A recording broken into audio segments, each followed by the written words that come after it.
Welcome to the CBS Radio Mystery Theater Archives, the only YouTube channel which has the original classic episodes of the CBS Radio Mystery Theater in order with no ads. Thank you for listening, and now, enjoy the show.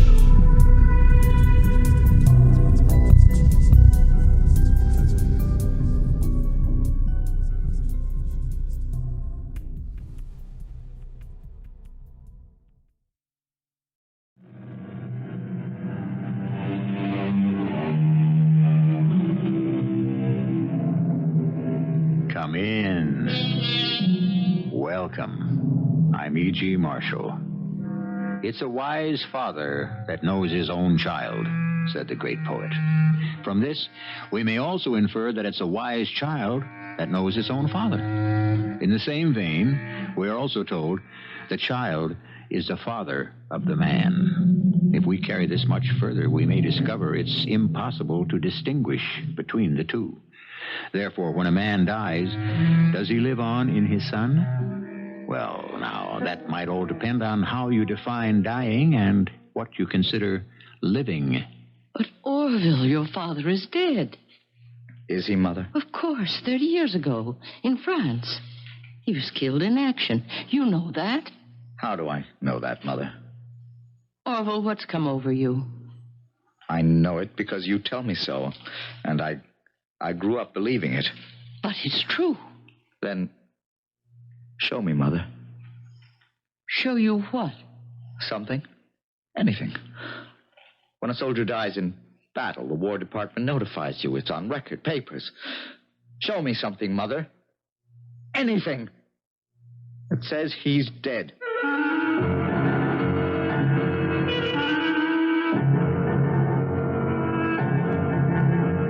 Our mystery drama, Strike Force, was written especially for the Mystery Theater by Sam Dann and stars Michael Wager.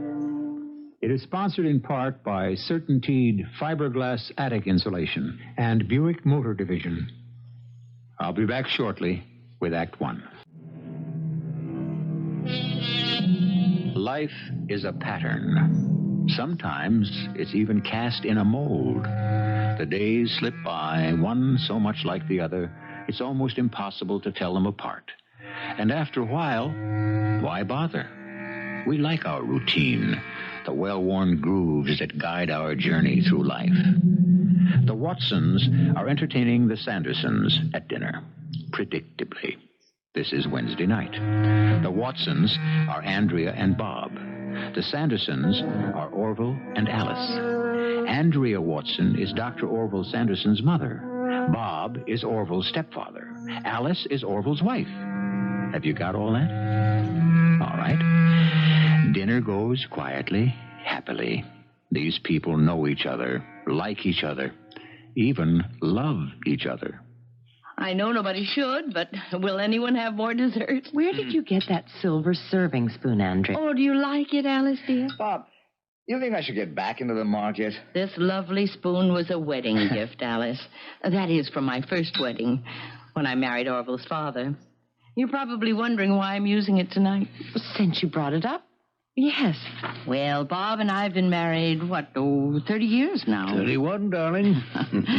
And I finally feel secure enough to use some of the things from my first marriage. I'll bet you are. No, the truth of the matter, Alice, I'd forgotten all about it, and I was cleaning out one of the cupboards. Isn't it lovely? I even remember who gave it to us. Polifax. Polifax, Mother? And why do I remember that name? Because it's such an odd one. Major Polifax. He was Orville's father's battalion commander. The man must have had excellent taste. Oh, yes. He was built like a gorilla. And yet he was a very aesthetic person. I remember one evening, we were also having dinner. Somehow or other, the conversation got around to books. And I happened to ask Major Polifax, what is your favorite reading? And you know what he answered? The Iliad. The Iliad? Homer's Iliad. And in Greek, no less. Well, he's dead. All of them are dead. May the Lord rest their souls. And your father. Well, now, isn't anyone going to have more botany? I'll have some, Andrea. Bob, you really can't afford the calories. No, I know, Dr. Orville. But it's an affirmation of faith in your mother's fantastic skill. A very modest slight. To answer your question, Orville, Which question? should you get back into the market? Well, you haven't left it. I did, too. You sold out all my common stocks and put me into bonds and treasury notes. Well, you're still in the money market. When I see some good values in common Oh, stocks. Bob, I wasn't questioning your integrity. Well, you should always question your broker, Orville. There's the phone. Oh, I'll answer it. Well, not you, Bob. You've done a terrific job for me over the years. Hello? I really don't know where I'd have been without you. Dr. Sanderson? Oh, yes, he's here. Just a moment. Orville. I hope that's not important. Hello? Oh, yeah, I see. All right, about an hour. Darling, I've got to make a call tonight. Oh, I didn't think you doctors made house calls anymore. I've got to stop at the morgue. Ooh, how gruesome. Now, Alice, death is a fact of life. Yet hardly a suitable topic for a dinner table. Is he also this way at home, Alice? You get used to him, Mother. Why do you have to stop off at the... The morgue. Well, you know, I agreed to work for the coroner's office and duty calls. But in the midst of dinner? Oh, dinner's about over. We're going to leave soon anyhow. I'll get your coats, Orville. You said something very nice to Bob just before, Orville. Did I, Mother? Yes. When you told him he'd done a terrific job for you, and you don't know where you'd have been without him. Well, it's true. Bob's always been so self-conscious of the fact that he hasn't been your real father, and he's tried so hard to make up for it. Well, when you get down to it, he has been my real father. Who else did I have? Orville Sanderson Sr. was a man of glamour, lived an adventurous life, and he died a hero's death. I think the real heroes in this world are the Bob Watsons, who plod along and do their job. We ought to tell him that more often. Alice, I'll drop you at the house, and then go to the morgue.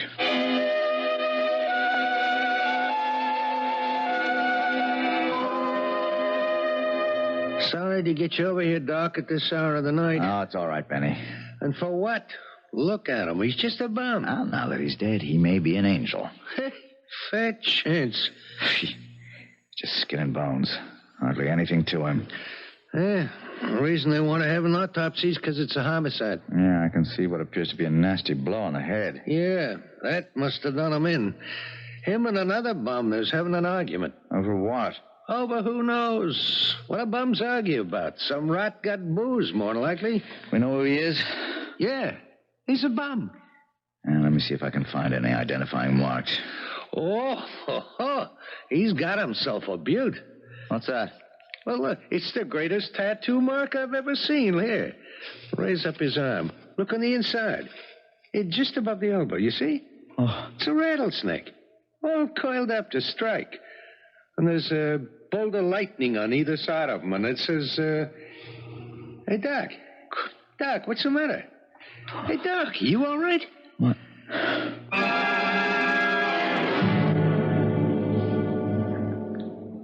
I'm sorry, Mother. Oh, it's all right, dear. I know it's very late. Don't worry about it. Is Bob asleep? Well, yes. Want me to wake him? No. No, not for this. Not for what, Orville? Strike force. Strike force? Yes, Mother. Strike force. You remember strike force? Oh. My father's Ranger Battalion? Yes. Well, yes, I hadn't thought of that in years. And the insignia of the battalion, remember? Well, I think so. I saw that insignia tonight. Yes? And not on a sleeve, not on a shoulder patch, but inscribed on a man's skin. Oh. A tattoo.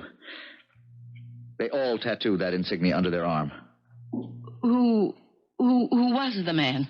A derelict. Well, what had happened to him? He was murdered in a drunken brawl, hardly more than skin and bones, wasted away by too much alcohol, not enough food. And yet this poor, pathetic bag of bones was once big and brawny and bursting with vitality in the peak of condition. The finest fighter in the United States Army. Yes. They were the best in strike force. But, Mother, this man must have known my father. He may have been my father's best friend. He He may have been there when my father died. Poor man. All the time I kept looking at him. I kept thinking, you knew my father. You must have known my father. Oh, yes, to see that insignia. Why, it must have been a terrible shock. Mother, we could do something for him. Well, what is there we can do now? But we can't let him disappear into a nameless grave in Potter's Field. He deserves better than a pauper's funeral. Oh, well, of course. He was one of my father's friends. Then we shall give him a decent burial. Mother, do you suppose you could identify him? Me? Oh, but he's been so long ago, and the man must have undergone such drastic changes. Yes, but, Mother, if you could recognize him, I know it's difficult for you, but if you would... Why are you so determined to know, dear? For my father's sake. It would be doing something for his memory. Oh, but to go to the morgue... We'd better go, Andrea. Bob... I was wakened by someone coming in, so I got up, and well, I heard what Orville said to you, dear. I'm frightened. Orville and I will be with you. There's nothing to be afraid of. Just stand over here, Mother. Is this where they keep... Yes, Mother. Look, we'll get this over as quickly as we can. Okay, Benny. Look out, folks. Mother. Oh. Mother. Try to remember. Oh, no, I can't seem to. Andrea, dear, isn't he at all familiar? Try to remember, Mother. Are you sure you never saw him before? Really, he does look familiar. Well, Bob, you never knew any of these fellows, did you? No. But your mother used to describe it. What is familiar about this one, Andrea? Didn't you once tell me about that officer friend of Orville Sr.'s? Oh, yes. Yes, that's right. I remember now. With the funny name? Yes, Polifax. It's Mortimer Polifax. It's Major Polifax, the battalion commander. Are you sure, Mother? Are you, Andrea? Oh, yes. Yes, it's Mortimer Polifax. You see, he used to visit your father and me very often. But you said he used to look like a gorilla. This fellow he must have been handsome at one time. Oh, what I meant was that he looked tough. Polifax was handsome, too. Ruggedly handsome, if you know what I mean. Major Polifax? Yes. Mortimer Polifax, scholar, soldier. And my father's best friend? Yes. Well, it's our duty to bury him. Yes, we'll have Bob make the arrangements. No, Mother. These are arrangements I want to make myself.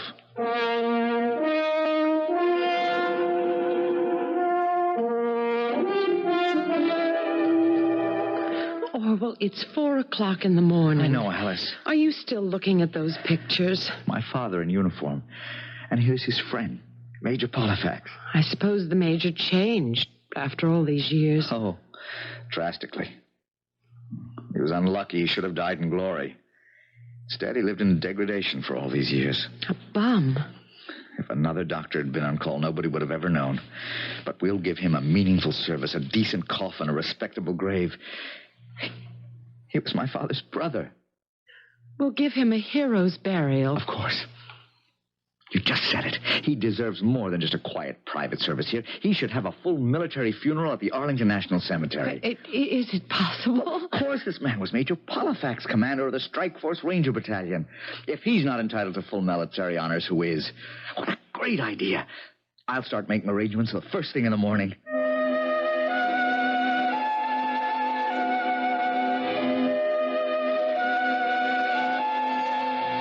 Bob, why did you insist on my going to the morgue? You had no choice. I certainly did. I could have refused. No, he wanted you to go. Had you turned him down, the question would have haunted him for the rest of his life. What question? You know what question. He needed to be told that the man lying on the slab in the morgue was not his own father. But why did you get me to say it was Polifax? Because it had to be somebody. It couldn't be allowed to remain a mystery. The book had to be closed and put away forever. And we've done that. But, Bob, We'll have a quiet, dignified private service, and that'll be the end of it. Yes. Yes, that'll be the end of it. Oh, Bob, I was terrified. Yes, I was too. The face. It was so changed, so ravaged. But I recognized him at once. So did I. Then he didn't die when we... Please, you mustn't even think about it. Bob, do you know what it means? It means that we didn't murder him. Andrea, you must never We say... tried our best, but we didn't. Don't even think about At it. least his blood was not on our hands. That's something to be grateful for. Gratitude comes in many forms, and to learn that you have not committed a murder is one of them. If you thought this was going to be a typical family story, you can see now you'll have to rethink your position. And Act 2, which I shall bring in a few moments, becomes even more untypical. Or maybe it is typical.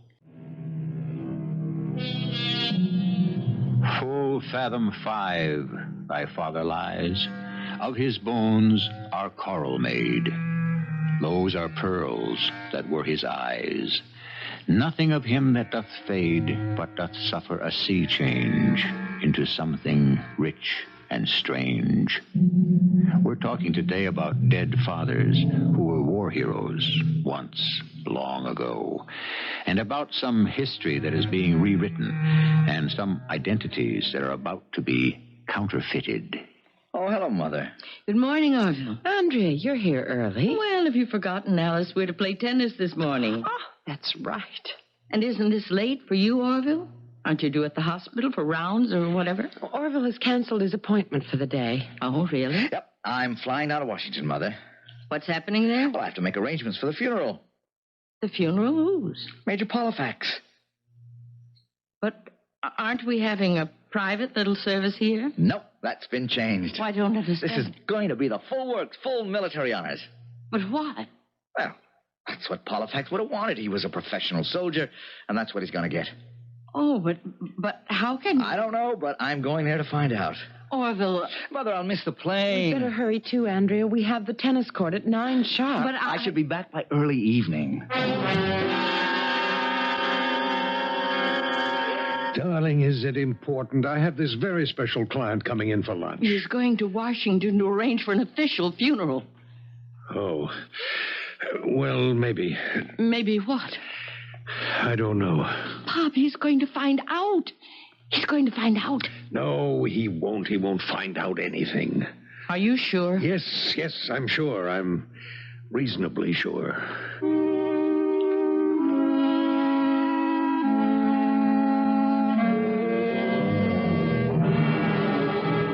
But, Captain, that's impossible. It's absolutely impossible. You're talking about the late Major Mortimer Polifax, 2 L's. That's right. Commanding officer of the 918th Ranger Raiding Battalion. On a strike force. Yes, single word, strike force.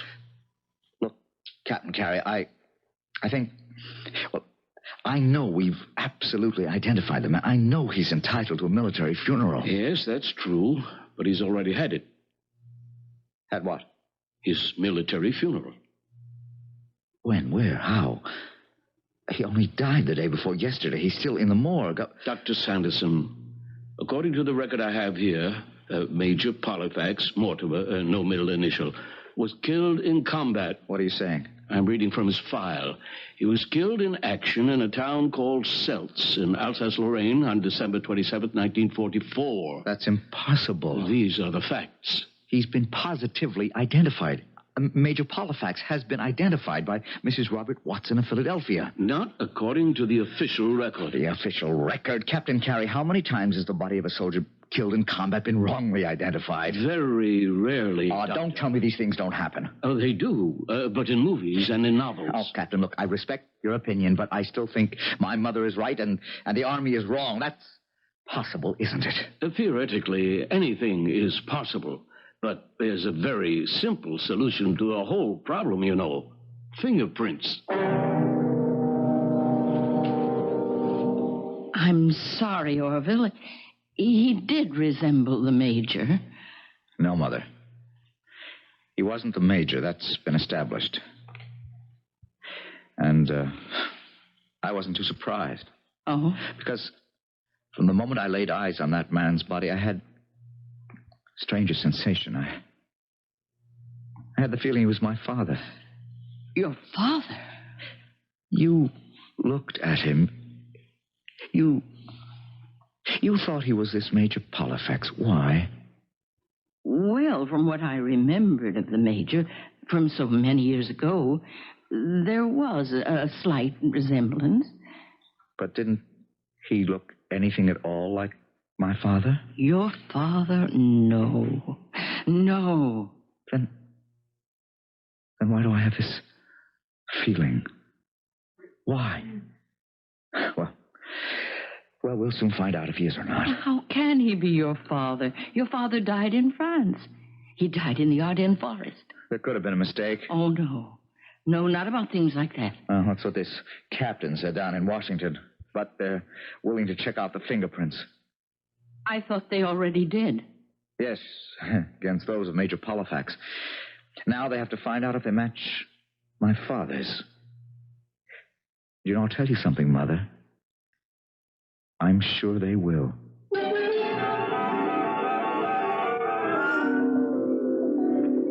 We'll have to tell him the truth, Bob. Why will we have to tell him anything? Because he'll only find out for himself. What will he find out? Bob, I told you I'm frightened. Nothing is going to happen. He looked at that body in the morgue and he knew. He knew it was his father. How? How did he know? Andrea, just don't lose your self-control. How did he know? He'll never be able to prove it. He won't have to. For him, it'll be enough just to believe it. What are we going to do? Darling, I keep telling you, we don't have to do anything.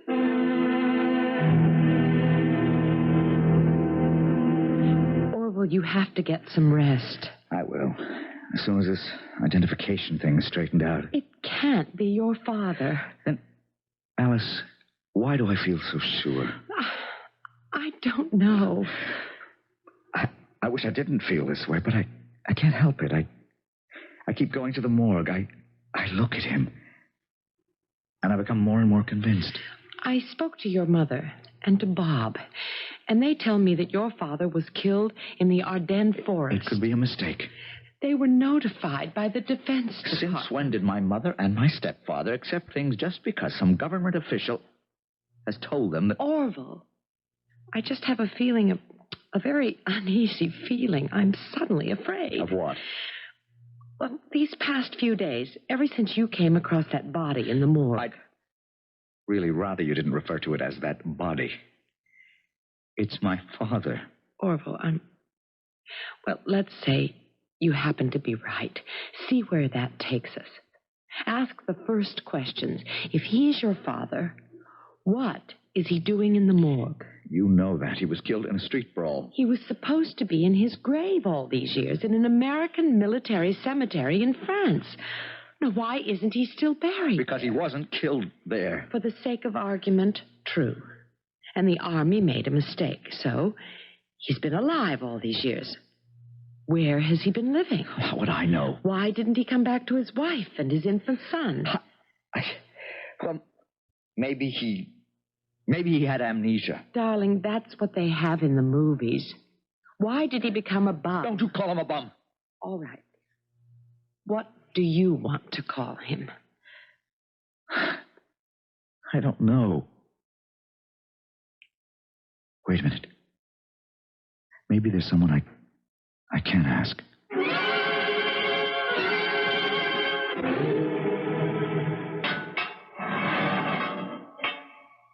You feeling all right? Are you treating you okay in here?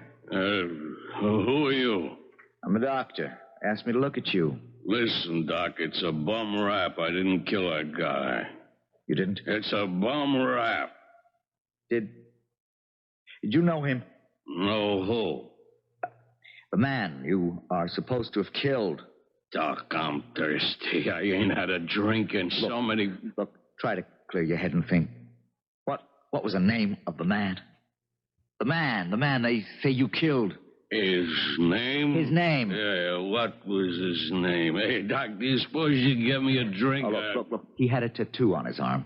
Would that help you remember? Tattoo with a snake. Yeah, that was what the fight was about. The snakes, them snakes on his arms. I could see the snakes starting to come after me. What are you talking about? He has this tattoo on his arm, and it had this big snake on it. Big snake had become a lot of little snakes, and everyone was out to bite you. That's what happened. See what I mean? Snakes? Yeah. See, the snakes would be crawling all over his arms, and he'd yell for me to help him. He'd holler, kill him, before they get me. Well, there was this big stick, and I picked it up, and I began hitting the snakes. I guess I hit him on the head by mistake. It was an accident. I was only trying to help him out. The snakes would have poisoned him to death. And that's how it happened? You tried to help him. Okay, why? Why? Because he was my friend. Well, if he was your friend, surely you must remember his name. Name? How long did you know him? It's hard to remember. I'll try to think. You asked a lot of questions. Yeah, you asked questions very well. I was good at asking questions once. Oh, yes, I could ask what the best... What was his name? You're a doctor. Take my advice. Keep away from the booze. I was a member of the bar. That's funny. You should have heard me cross-examine. That's why we were such good friends. Who? Great friends with whom? Old Snake Arm. I used to practice with him. He didn't mind. You see, I may come back one day, and I had to sharpen my forensic skill. What was his name? I would say to him, Sandy, take the stand. Sandy, why did you call him Sandy? Because his name was Alexander. Alexander? No, it was Orville. If his name was Orville, why did you call him Sandy? Well, it's very simple. I call him Sandy because his name was Sanderson. That's right. His name was Orville Sanderson Sr.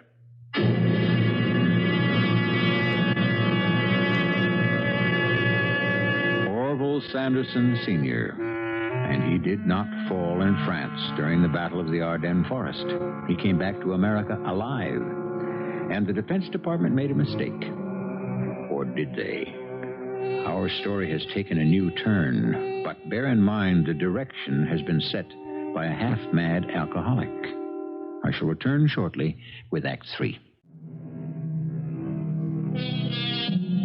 At the very beginning, we said the child is a father of the man. Childhood shows the man as morning shows the day.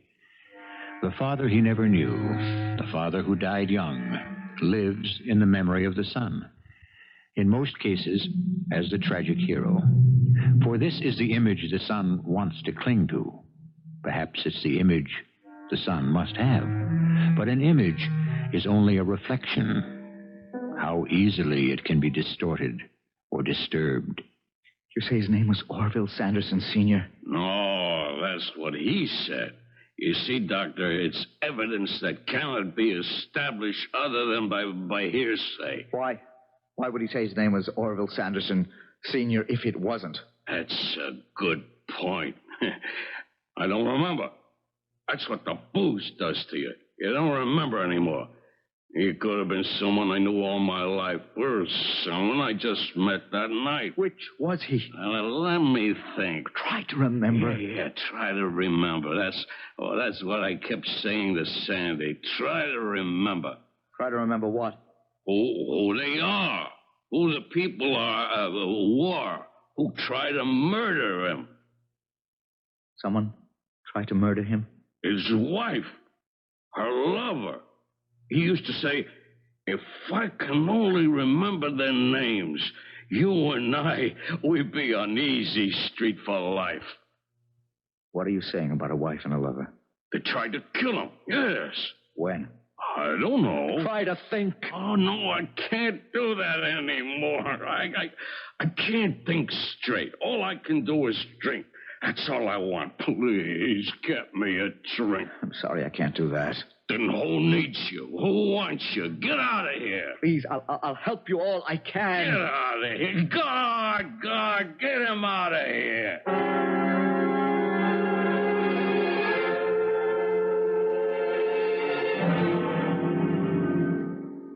What am I going to do? About what? My father. I don't understand, darling. This man, this derelict, he identified my father. Oh, no, that's hardly a He knew reliable... my father's name. According to the Defense Department, your father died in France more than 30 years ago. My father, you don't know what he meant to me. But you never knew him. I knew him. I'd look at his picture all those years I was growing up, secretly, because I didn't want to make Bob feel badly. You never told me this. I was such a puny kid. When I'd get pushed around, Bob would say, "You'll excel in other things." But I'd look at his picture, and my father would say, "Get in there, kid, and fight." And I did. And after a while, I understand, all my life, darling. whenever things were rough, I remember there were courses in medical school I didn't see I'd ever pass, and I'd look at my father's picture and... Orville, I can't believe what you're trying to tell me. I can't believe that your mother and Bob tried to murder, actually believe they murdered your father? How would he know about it? Who? This Jerry. Jerry who? Oh, he can't remember his last name. But he can remember a crazy story. It isn't a crazy story. That's right. It isn't. Well, then you admit it's true. No, I admit it isn't crazy. It's one of the oldest and best stories in the world. Oh, what are you talking about? The Iliad. The Iliad by Homer. Now, what does that have to do with this? It's the story that you're telling me now. Listen, the Trojan War, Agamemnon, king of Athens, commander of the Greek Oh, come on, I know that story. You're actually living it. Agamemnon's wife, Clytemnestra, had a lover, Aegisthus. When Agamemnon came home alive, they murdered him. Oh, Alice, that has nothing to do with... The son Orestes, the son of Agamemnon and Clytemnestra, avenged his father and murdered his mother and her lover. Now, isn't that what you're building toward? Alice. You can now believe that Andrea and Bob murdered or wanted to murder... Or thought they murdered my father. But how can you say that? At the morgue. Didn't you see the look of shock on my mother's face? Don't you tell me they didn't recognize my father. We don't know it's your father. But just because some alcohol... We are going to find out. The Defense Department will match the fingerprints. And then we'll know. What will we know? We will know officially what I know to be true now. That my father didn't die in France, that he came back, and that they lied to me. And what will you do? What Orestes did? I want the truth. What will you do with it? Darling, this could all be in your mind. The Iliad. Listen, I remember it was only 2 nights ago we were having dinner with your mother and Bob, and the mention of Major Polifax's name came up. And somehow the Iliad got into the conversation. Oh, yes, I remember. It was the Major's favorite reading. And all that somehow started something. You're saying that it's all in my mind? Yes. And when you hear from the Defense Department, they'll tell you that this man was not your father, and that will be the end of it, and you will be thoroughly ashamed of yourself.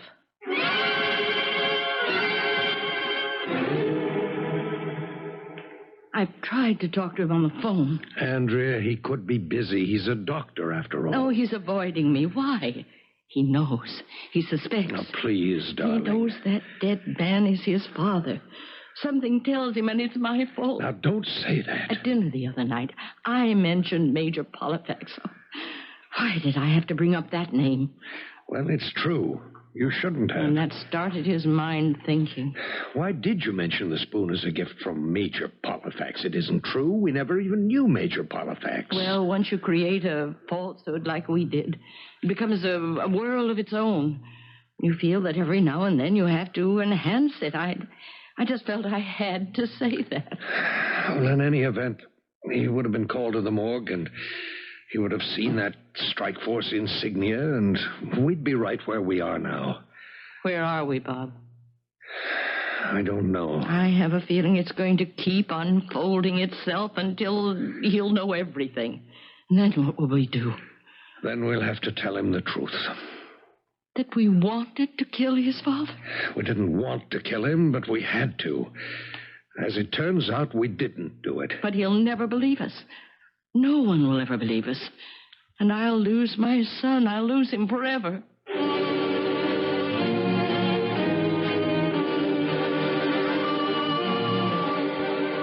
I'm sorry, Mr. Sanderson. Now, look here, Captain Carey, you are saying to me that this man is not my father? That's not what I'm saying, Dr. Sanderson. What I'm saying is I don't know who he is. But his fingerprints... His fingerprints do not match anything in our service files. Then there has been a mistake. The files are wrong. You have the fingerprints of Lieutenant Orville Sanderson, a member of the 918th Ranger Raiders known as Strike Force. Doctor, there was no Lieutenant Sanderson in the Strike Force Battalion. That's impossible. No record, no fingerprints. Nothing at all to indicate that he was even in the United States Armed Forces. I don't believe it. I said I was sorry. I have a picture of him from the morgue. Here, you can see the Strike Force insignia tattooed under his arm. Now, that is the Strike Force insignia. The snake and the lightning, isn't it? Yes. Well, doesn't that prove that... All it proves is that this man, whoever he is or was, had the insignia tattooed under his arm.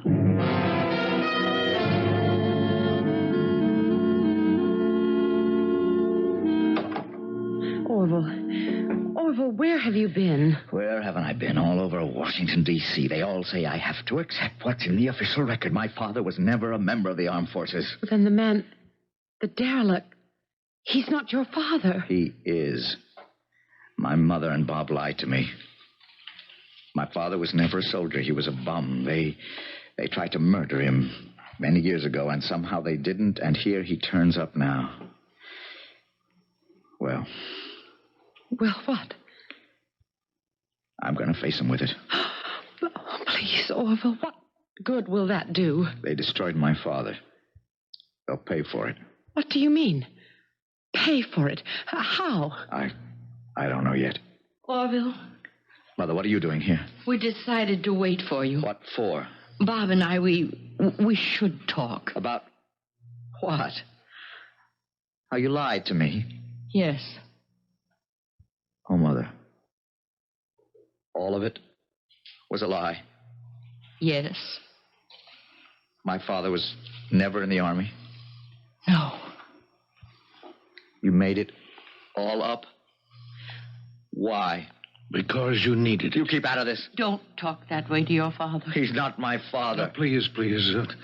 All we need now are facts, not emotions. Don't think you can smooth talk your way out of this. Orville, you needed a war hero while you were growing up. We thought we'd give you one. Someone glamorous, exciting, not some old nose to the grindstone stick in the mud like me. Don't talk that way, Bob. So, we read a magazine article about the Strike Force Rangers. They sounded like the most exciting troops in the world. So we decided to make your father one of them. And we used the name of the real Major Polifax to make it sound more authentic. And didn't you think I'd learn the truth one day? No, we didn't. And if you hadn't gone to the morgue that night, you still wouldn't know. He was my father, wasn't he? Yes. We recognized him immediately. If he wasn't in Strike Force, how did he get that tattoo? Why did you try to kill him? Well... I won't tell you. Of course not. I'll tell you.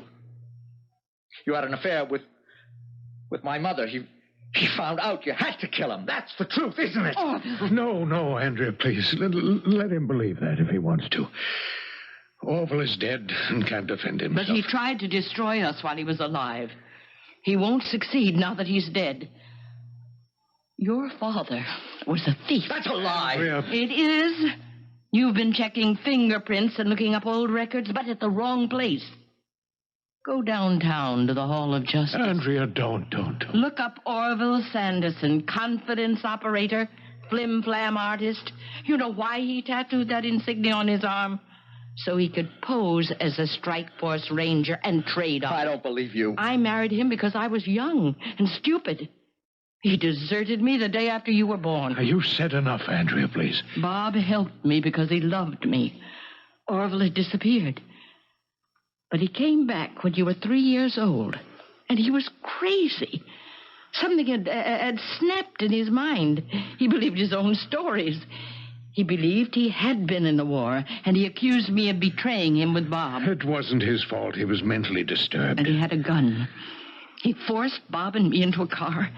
He drove us up to the mountains. He said he was going to kill us, and... I tried to get the gun away. There was an accident. We drove off the side of a hill. We had scratches, Andrea and I. But we thought he was dead. It was wild country, deserted country. We thought that would be the end of it. Maybe it was wrong, but we wanted him dead. Because as long as he was alive, we'd never have a moment's peace. Evidently, he didn't die. And now, years later, he turns up in the morgue. And you find him. That's the truth. You killed my father. No, darling. They didn't kill your father. They killed a man named Orville Sanderson Sr. Your father is Bob Watson. He always was, and he always will be. We'd better go now, Andrea. Orville, son, I... Come, Andrea. Yes. Mother, Bob, where are you going? We... This is Wednesday night. Aren't we supposed to have dinner together? That's right. And it's supposed to be at our house. Well, we're here.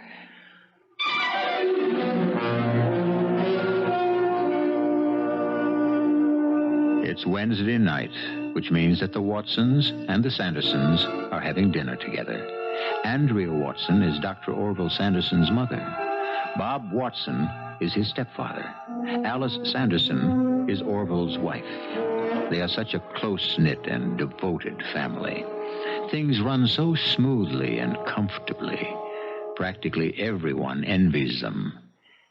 I shall return in just a few moments. Who was really Orville's father? Orville Sanderson Sr., who gave him his body, or Bob Watson, who gave him his mind? Both men have a very strong claim on Orville Sanderson Jr., and for a long time, Orville acknowledged both.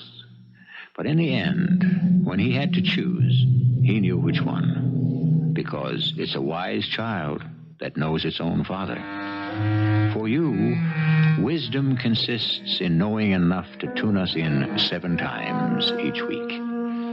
Our cast included Michael Wager, Patricia Elliot, Mary Jane Higby, Court Benson, and Gilbert Mack. The entire production was under the direction of Hyman Brown.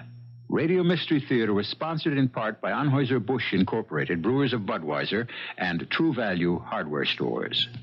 This is E.G. Marshall inviting you to return to our Mystery Theater for another adventure in the macabre. Until next time, pleasant dreams.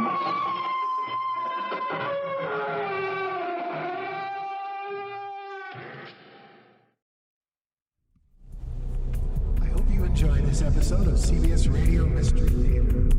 If you've enjoyed this and want to hear more, please subscribe to this channel. You can also visit my other YouTube channel by searching Mr. Brian McCarthy.